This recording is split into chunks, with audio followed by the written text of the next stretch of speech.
All right, let's have a quick look at the difference between manual and auto on the radar. 2958, clear direct pledge.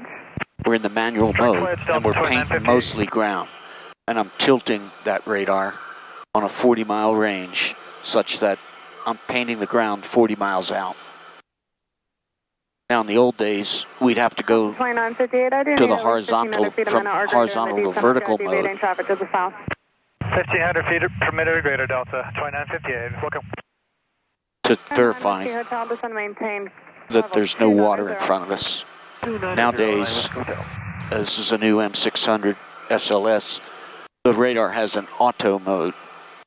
So if we go back to horizontal and change to auto mode, for this area, we see nothing. And it's because there's nothing in front of us. We've already corroborated that earlier. So this would be a bad way to test that auto is working. Oh, there we go.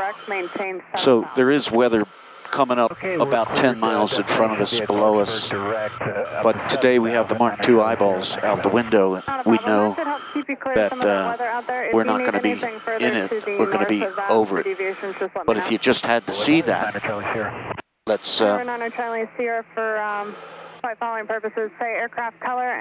to, oops. Blue, gold on white, 1 board. We'll go back to manual for the moment, so we get a scan mode of vertical, and then now we'll be able to see that as we go over it. Let's range in a little bit.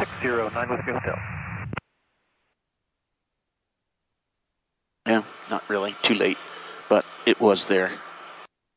Delta 2958, you can descend via the Freedom 6 landing south now, Delta altimeter. So we'll go back to horizontal.